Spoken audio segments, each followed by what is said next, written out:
ದೆಹಲಿಯಲ್ಲಿ ರಾಹುಲ್ ಗಾಂಧಿ ಸಿದ್ದರಾಮಯ್ಯನವರು ಗೌಪ್ಯ ಮಾತುಕತೆಯನ್ನ ಮಾಡಿದಂತೆ ಏನು ತಪ್ಪು ಮಾಡಲಿ ಬಿಡಿ. ಸುಮಾರು 20 ನಿಮಿಷಗಳು ಉಭಯ ನಾಯಕರು ಸೀಕ್ರೆಟ್ ಟಾಕ್ ಅಂತೆ. ಏನೇನು ಮೈಕ್ ಇಟ್ಕೊಂಡ್ಬಿಟ್ಟು ಹೇಳಬೇಕಾಗಿತ್ತ. ಬಳಿಕ ರಾಹುಲ್ ಗಾಂಧಿ ಸಿದ್ದರಾಮಯ್ಯನವರು ನೇರ ಮಾತುಕತೆಯನ್ನ ಮಾಡಿದ್ದಾರೆ.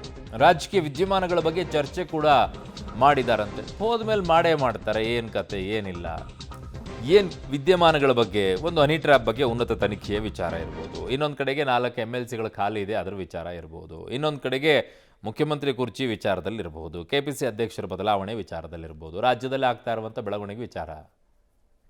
ನನ್ನ ಸಹೋದ್ಯೋಗಿ ಶಬೀರ್ ನನ್ನ ಸಂಪರ್ಕಕ್ಕೆ ಸಿಗ್ತಾ ಇದ್ದಾರೆ. ಶಬೀರ್, ಏನಿದೆ ಅಪ್ಡೇಟ್ಸ್? ಅರುಣ್, CM ಸಿದ್ದರಾಮಯ್ಯ ಅವರು ರಾಹುಲ್ ಗಾಂಧಿ ಅವ್ರನ್ನ ಭೇಟಿಯಾಗಿ ಸುದೀರ್ಘವಾದಂಥ ಮಾತುಕತೆಯನ್ನು ನಡೆಸಿರುವಂಥದ್ದು, ಕ್ಲೋಸ್ ಡೋರ್ ಮೀಟಿಂಗನ್ನು ಮಾಡಿದ್ದಾರೆ ಅನ್ನುವಂಥ ಮಾಹಿತಿಗಳು ಕೂಡ ಈಗ ಸಿಗ್ತಾ ಇರುವಂಥದ್ದು. ಮುಖ್ಯವಾಗಿ ಮೊದಲನೇದಾಗಿ ಸಚಿವ ಪ್ರಿಯಾಂಕ್ ಖರ್ಗೆ ಮತ್ತು ಸಚಿವ ಸಂತೋಷ್ ಲಾಡ್ ಜೊತೆಗೆ CM ಸಿದ್ದರಾಮಯ್ಯ ಅವರು ರಾಹುಲ್ ಗಾಂಧಿ ಅವ್ರನ್ನ ಭೇಟಿಯಾದರು. ಗಿಗ್ ವರ್ಕರ್ಗಳಿಗೆ ಸಂಬಂಧಪಟ್ಟಂತೆ ಒಂದು ಬಿಲ್ಲನ್ನು ಪರಿಚಯಿಸುವಂಥ ನಿಟ್ಟಿನಲ್ಲಿ ಒಂದಿಷ್ಟು ಚರ್ಚೆಗಳು ಕೂಡ ನಡೆದಿದ್ದಾವೆ. ಇದಾದ ಬಳಿಕ CM ಸಿದ್ದರಾಮಯ್ಯ ಅವರು ಮತ್ತು ರಾಹುಲ್ ಗಾಂಧಿ ಅವರು ಗೌಪ್ಯ ಮಾತುಕತೆಯನ್ನು ನಡೆಸಿರುವಂಥದ್ದು. ಈ ಒಂದು ಸಂದರ್ಭದಲ್ಲಿ ರಾಜ್ಯದ ಪ್ರಸ್ತುತ ವಿದ್ಯಮಾನಗಳ ಬಗ್ಗೆ ಚರ್ಚೆಯನ್ನು ನಡೆಸಿದ್ದಾರೆ ಅನ್ನುವಂಥ ಮಾಹಿತಿಗಳು ಕೂಡ ಇದ್ದಾವೆ.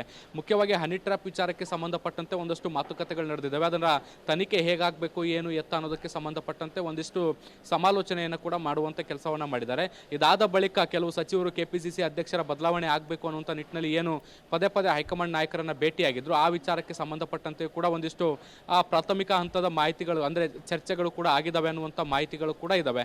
ಸೊ ಮುಂದಿನ ಹಂತದಲ್ಲಿ ಈ ಬಗ್ಗೆ ವಿಸ್ತೃತ ಚರ್ಚೆ ಮಾಡೋಣ ಅನ್ನುವಂಥ ನಿಟ್ಟಿನಲ್ಲೂ ಕೂಡ ರಾಹುಲ್ ಗಾಂಧಿ ತಿಳಿಸಿದ್ದಾರೆ ಅನ್ನುವಂಥ ಮಾಹಿತಿಗಳು ಕೂಡ ಈಗ ಸದ್ಯಕ್ಕೆ ಇರುವಂಥದ್ದು. ಕ್ಲೋಸ್ ಡೋರ್ ಮೀಟಿಂಗ್ ಈಗ ಸದ್ಯಕ್ಕೆ ರಾಜಕೀಯದಲ್ಲಿ ಸಾಕಷ್ಟು ಕುತೂಹಲ ಮೂಡಿಸಿರುವಂಥದ್ದು. ಇದರ ಜೊತೆಗೆ 4 ಪರಿಷತ್ ಸ್ಥಾನಗಳು ಖಾಲಿ ಏನು ಉಳಿದಿದ್ದಾವೆ ಅದನ್ನು ಭರ್ತಿ ಮಾಡೋ ವಿಚಾರಕ್ಕೆ ಸಂಬಂಧಪಟ್ಟಂತೆಯೂ ಕೂಡ ಒಂದಿಷ್ಟು ಚರ್ಚೆಗಳಾಗಿದ್ದಾವೆ. CM ಸಿದ್ದರಾಮಯ್ಯ ಅವರು ಕೂಡ ಈಗ ಒಂದು ಪಟ್ಟಿಯನ್ನು ಹೈಕಮಾಂಡ್ಗೆ ಸಲ್ಲಿಸಿದ್ದಾರೆ ಅನ್ನುವಂಥ ಮಾಹಿತಿಗಳಿದ್ದಾವೆ. ಅರುಣ್, ಓಕೆ ಶಬೀರ್, ನಿಮ್ಮೆಲ್ಲ ಮಾಹಿತಿಗೆ ಧನ್ಯವಾದಗಳು.